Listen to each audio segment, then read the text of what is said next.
How you going, everybody? Welcome back to another episode of the Real Talk Breakdown. Today, we're going to be talking about another episode of Marvel's What If. This time, it was what if Thor was a lonely child. Sorry, only child. Not lonely, even though he is a pretty lonely character, actually.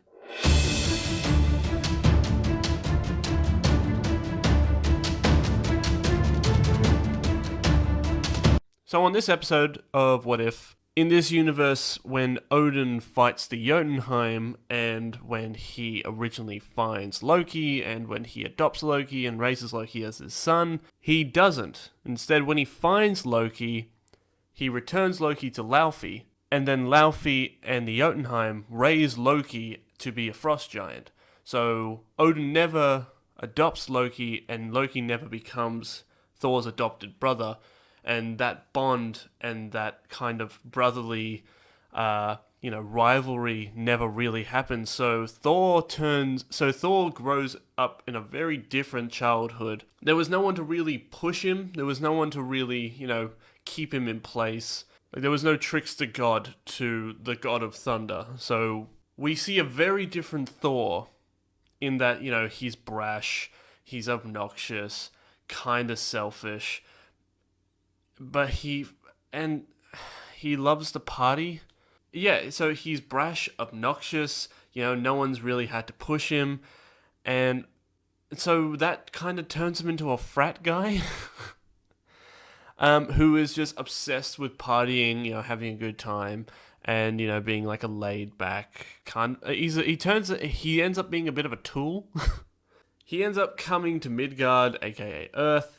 And he ends up throwing this massive party on Earth, disrupting everything, going all over the globe, just causing a mess, until Captain Marvel is called in, because she's the only one who can actually take on the God of Thunder, to kind of put a stop to his excessive partying, and almost, destroying landmarks, making a mess of the world and all that kind of stuff.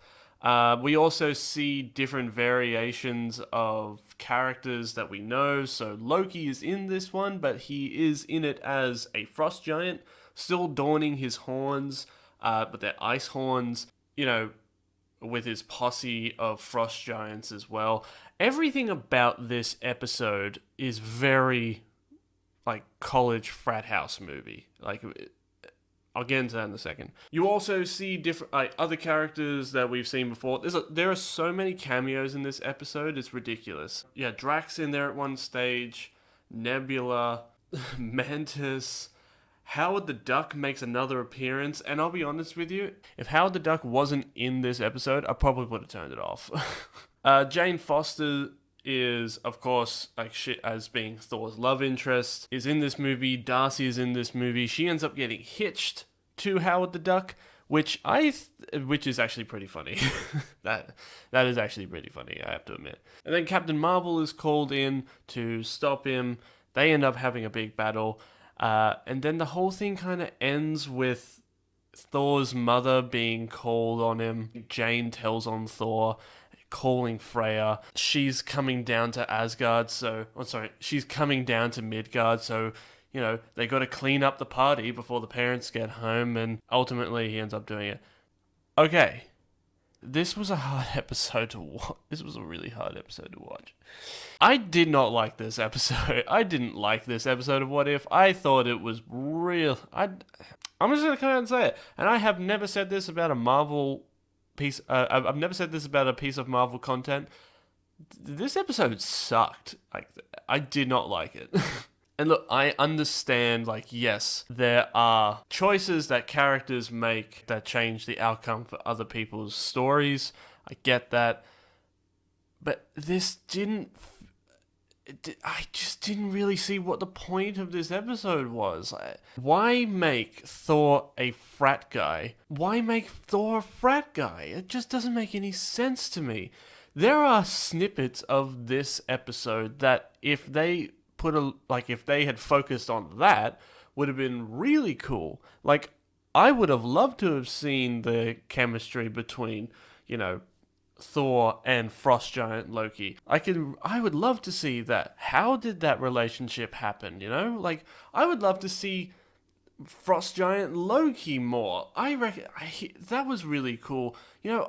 I didn't need to see a frat movie about Thor having a massive party on Earth. This honestly felt like a Marvel's take on Ferris Bueller's Day Off, or any other movie where the protagonist has a massive party and then they got to clean everything up before the parents get home. That's what this movie felt like. It felt like a college high school movie, but with even less stake. I really, really hope that they're able to claw it back. So there was one moment in this episode, besides Howard and Darcy, getting married, because that was actually pretty funny. But there is another moment at the very end of this episode. Vision is almost wearing like a suit of armor that looks like Ultron. We don't even know if it is Vision. I assume it's Ultron, like Ultimate Ultron, like the one that like the reason why Vision was created, like the body was created to be the last evolution of Ultron. That is in it, and he's donning all the Infinity Stones on his chest, plus the Mind Stone in his head. So, that is cool. That is really cool. Why did we only get the snippet of that at the end of the episode? I wanted to see more of that. I don't care about the fucking party that they're having on Earth. And look, I'm not a huge Captain Marvel fan. She was another reason why I kept watching. I actually liked her in this. But there are so many things that I don't know what is happening with What If. It's almost like they started on a really big high. And then they started on a big high and they kept going, and then, I don't know, they slipped somewhere. I hope they can bring it back, because I do like this show. I like the potential that it has. They're telling cool stories about the Marvel Cinematic Universe. I like that. I don't know if they're going to keep doing if they're going to keep doing episodes like this, and if they're kind of like this, I don't know how many more I can do. Look, that's all I have to say on it this week, guys, for Marvel's What If. This definitely was not one of my favorites. I didn't like this episode. I'm saying it. Guys, if you like the latest episode of What If, let me know what you liked about the episode. If you liked it, I'm glad somebody did. If you thought it was funny, if you thought I was wrong, let me know down the comments section. If you agree with me, let me know down the comments section. If you like this episode, if you like this video, please be sure to like, share, and subscribe to watch more of the breakdowns. And if you want to see any other content on the channel, be sure to hit the subscribe button. Be sure to give us a like. And while you're at it, why don't you give us a share as well? I mean, be a dear. Come on, give us a share. Alright, guys, that's all I have to say on the matter. Keep it real, stay sexy, and I'll see you on the next episode. Bye.